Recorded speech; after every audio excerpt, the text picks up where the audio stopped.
এবার লাটাগুড়ির জঙ্গলে জ্যান্ত ভূত। গতকাল রাতে গরুমারা জাতীয় উদ্যানে 31 নম্বর জাতীয় সড়ক ধরে ডুয়ার্স থেকে ফিরছিল পর্যটকের দল।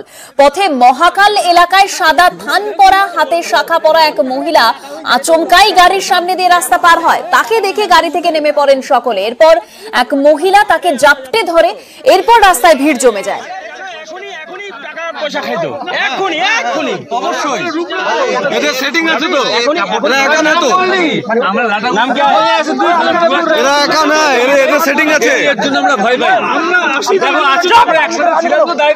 আরো লোক আছে,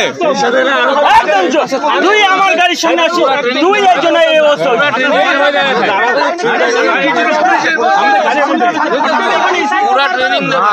এদের আরো লোকজন আছে।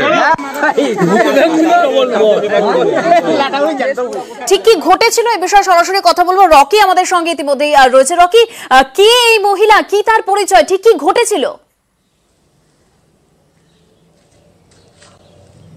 দেখো দেবস্মিতা, ঘটনাটি ঘটেছে ডুয়ার্সের লাটাগুড়ি জঙ্গলের ভেতরে। এদিন জানা গিয়েছে যে গতকাল যখন যেহেতু রোববার ছিল, ডুয়ার্সে মানুষে ঘুরতে আসে, রীতিমতো পর্যটকের ভিড় ছিল ডুয়ার্সে ঘোরার পর যখন গতকাল রাতে বাড়ি ফিরছিলেন পর্যটকের দল, সেই চালসা হয়ে গরুমারা ফরেস্টের লাটাগুড়ির ভেতর দিয়ে যে 31 নম্বর জাতীয় সড়ক রয়েছে সেই রাস্তা ধরেই তারা যাচ্ছিলেন। কিন্তু যাওয়ার পথে হঠাৎই মহাকাল বলে একটি জায়গা আছে ফরেস্টের মাঝখানে, যেখানে প্রায় দুর্ঘটনা ঘটে থাকে এবং মানুষের অনেক মৃত্যু হয়েছে সেখানে অ্যাক্সিডেন্টে। এবং মানুষের মধ্যে একটি কথিত আছে, গল্প রয়েছে, সেখানে নাকি ভূত দেখা যায়। তো এই গল্পগুলি যেহেতু গোটা ডুয়ার্সের মধ্যে ছড়িয়ে আছে, কালকে যখন পর্যটকেরা বাড়ি ফিরছিলেন সেই মুহূর্তে একটি মহিলা সাদা কাপড়ের থান পরে এবং হাতে শাখা পরে সেই অন্ধকার রাস্তার মধ্যে দিয়ে সাদা থান পরে যে মহিলাকে দেখা গিয়েছে তার কি কোনো পরিচয় এখনো পর্যন্ত জানা গিয়েছে? দেখো, সেখানে পরিস্থিতি এতটাই উত্তেজনাপূর্ণ হয়ে যায়, কারণ সেই মহিলাকে দেখে তারা প্রথমে ভয় পেয়ে যায়। সেই মহিলার অঙ্গভঙ্গি দেখে তারা ভয় পেতে থাকে এবং তাই সেই পর্যটকদের মধ্যে একজন মহিলা সেই মহিলাকে যখন বুঝতে পারে যে ইনি ভূত নয়, তাকে জাপটে ধরে এবং রীতিমতো চাঞ্চল্য ছড়িয়ে পড়ে এলাকায় এবং সেখানে ভিড় জমতে থাকে এবং মেটেলি থানার পুলিশের ওখানে খবর যায়। মেটেলি থানার পুলিশ সেখানে পৌঁছে যায় এবং সেই মহিলাকে উদ্ধার করে নিয়ে যায়। এখন পর্যন্ত তার কোনো পরিচয় জানা যায়নি, কারণ তার কথার মধ্যে অসংলগ্নতা। আরো লোক আছে,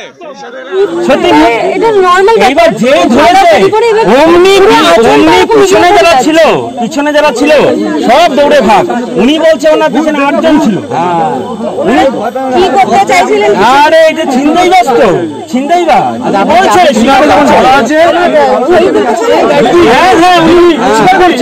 ভূতের ভয় দেখানোর মতন করে গাড়ির সামনে দিয়ে আসলেন। তারপরে যে ওনারা ভয়ে গাড়িটা থামালেন, ছট করে গিয়ে ওনারা গাড়ির বনেটের উপরে ভদ্রমহিলা লাফ মেরে প্রচুর আওয়াজ করে ওদের ভয় দেখানোর চেষ্টা করেন। যখন তারা ওই মহিলাটাকে যখন বুঝতে পারলেন যে ওটা ভূত না, একজন মানুষ, তখন ওনাকে ধরার জন্য মহিলাটাকে, ওই গাড়িতে এক ভদ্রমহিলা ছিলেন মেঘনা দেব নামের, উনি গিয়ে ওনাকে ধরেন। ততক্ষণে এনারা যখন পিছন দিকে দেখেন 4 জন ভদ্রলোক জঙ্গলের ভেতরে পালিয়ে যেতে দেখা গেছে। এক্ষেত্রে কি ছিনতাইয়ের ছক রয়েছে, এই বিষয়ে কিন্তু প্রশ্ন উঠছে, কারণ ছিনতাইয়ের দল অন্ধকারে রাস্তায় জঙ্গলে লুকিয়ে থাকে এরকম খবর উঠে এসেছে, অর্থাৎ এরকম অভিযোগ জানা গিয়েছে ইতিমধ্যেই। এবং তিনি আরো বলেছেন, যার সঙ্গে ঘটনায় সুমনা সরকার নামে এক পর্যটক আমাদের সঙ্গে টেলিফোনে কথা বলেছেন, তিনি বলছেন যে ছোটবেলা থেকে তিনি শুনে আসছেন লাটাগুড়ি রাস্তায় ভূত দেখা যায় এবং ছিনতাইয়ের দল অন্ধকার রাস্তায় জঙ্গলে লুকিয়ে থাকে। আরো লোক আছে।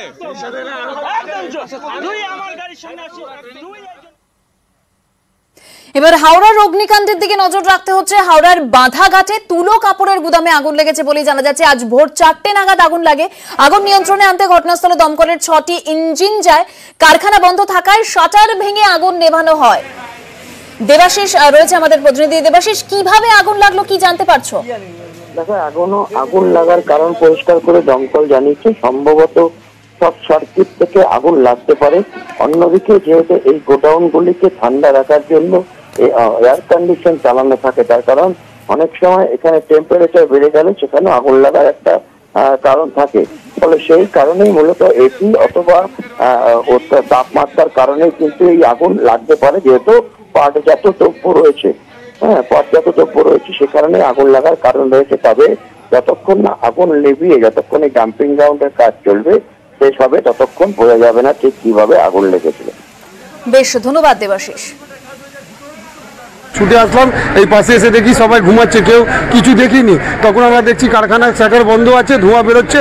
তখন আমরা চিল্লাচিল্লি করি, গাড়ি, এটা জুট মিলে জুটের গোডাউন। তখন আমরা এসে চিল্লাচিল্লি করি, আশেপাশের লোককে তুলি, ড্রাইভারকে তুলি, গাড়ি সরাই, তাদেরকে বলি। তখন আমি 100 নম্বরে ডায়াল করে ওনাদেরকে জানাই। তখন তারপরে ওনারা আমাকে ব্যাক কল করে নম্বর নিয়ে, তখন ওনারা ফায়ার ব্রিগেড পাঠায়। হাওড়া ময়দান, যেখানে বাড়ির সামনে মদ খাওয়ার প্রতিবাদ ঘিরে গন্ডগোলের সৃষ্টি হয়। প্রতিবাদ করলে দলবল নিয়ে মহিলাদের উপর হামলার অভিযোগ, দুষ্কৃতীদের উপরেই পাল্টা হামলার অভিযোগ উঠে আসছে। এ বিষয়ে কথা বলবো, দেবাশিস রয়েছে। দেবাশিস, ঠিক কি ঘটেছিল? যেটা মূলত অভিযোগ উঠেছিল স্থানীয় বাসিন্দাদের, চিন্তামণি রোডের বাসিন্দাদের অভিযোগ, সেখানে বেশ কিছু যুবক যারা মূলত টোটো চালক হিসেবেই পরিচিত, তারা এই রাতের পর এই জায়গায় কিন্তু মদ ও জুয়ার ঠেক বসাতো এবং সেখানে কটূক্তি থেকে শুরু করে গালিগালা সব চলতো। গতকাল রাত্রিবেলায় যখন একই রকম কাজকর্ম করছিল এই দুষ্কৃতীরা, তখন হঠাৎ করেই এই বাড়ির লোক এবং মহিলারা এসে তার প্রতিবাদ করে। প্রতিবাদ করতেই মহিলাদের ওপরে হামলা চালায় এই দুষ্কৃতীরা এবং পাল্টা হামলা চালায় মহিলা এবং এলাকার লোকজন। এবং এই হামলাতে আহত হয় মহিলারা।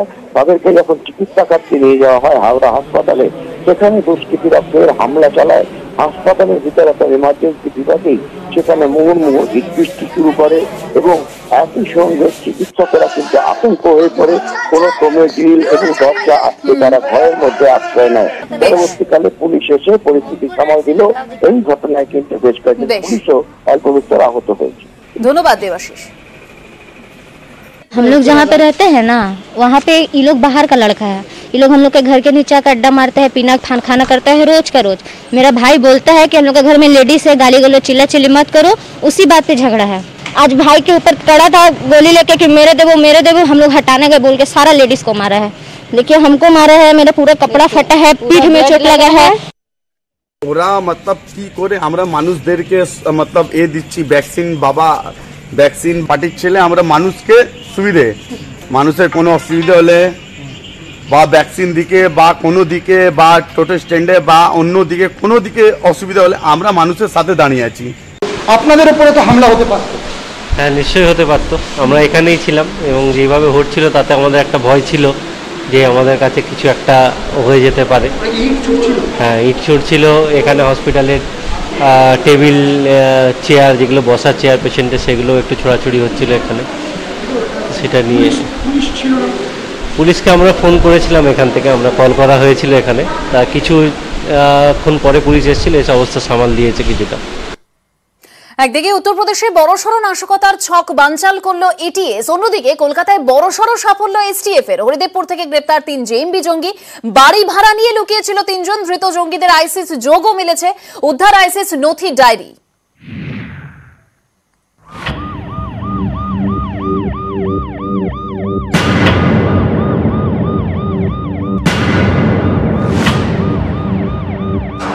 জঙ্গিদের বিরুদ্ধে বড় সড় সাফল্য। কলকাতায় এসটিএফ এর হাতে গ্রেপ্তার জালে 3 জেএমবি জঙ্গি। রবিবার দুপুর 2টো গোপন সূত্রে খবর পেয়ে অভিযান চালায় এসটিএফ। গ্রেপ্তার করা হয় 3 জনকে।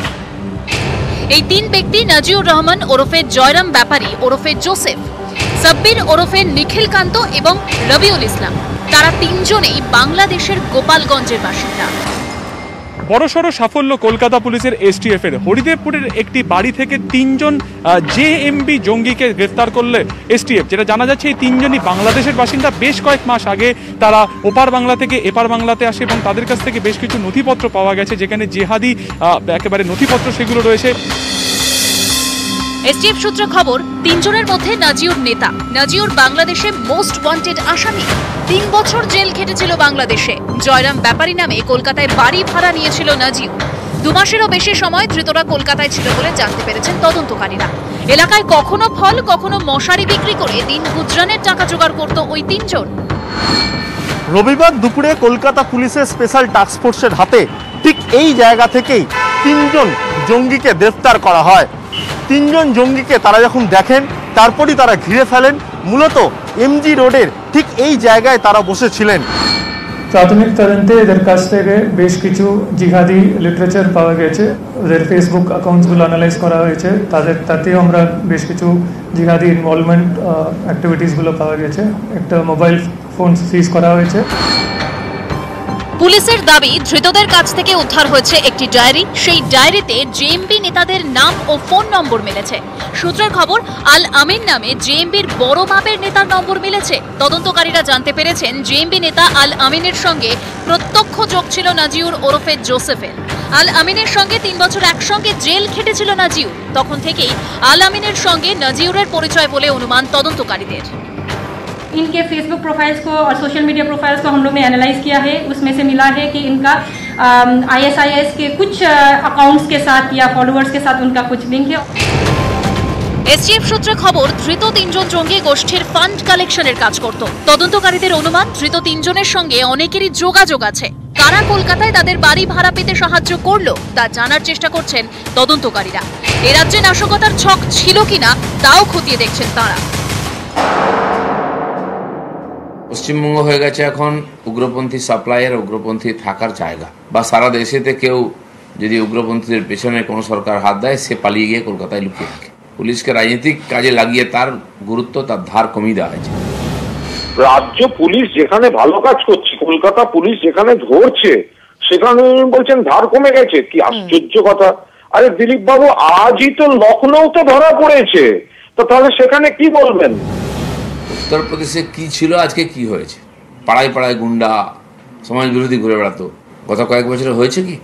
বরঞ্চ যারা গুন্ডা ছিল হয় উত্তরপ্রদেশ ছেড়ে দিয়েছে, নাহলে জেলের মধ্যে আছে।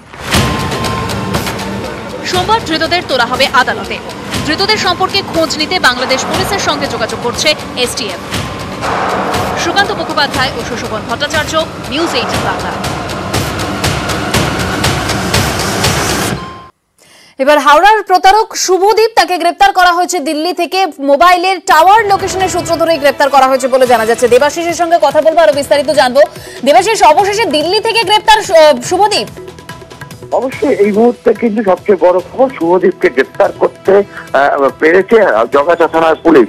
এবং তোমাকে বলে রাখি, গত 2 দিন ধরে যখন শুভদীপকে তার বাড়িতে খোঁজাখুঁজির জন্য গেছিল পুলিশ, গত পরশু এবং কালকে সকালে সারাদিন তাকে পায়নি এবং তার সঙ্গে পুলিশ একবার মাত্র ফোনে যোগাযোগ করছিল।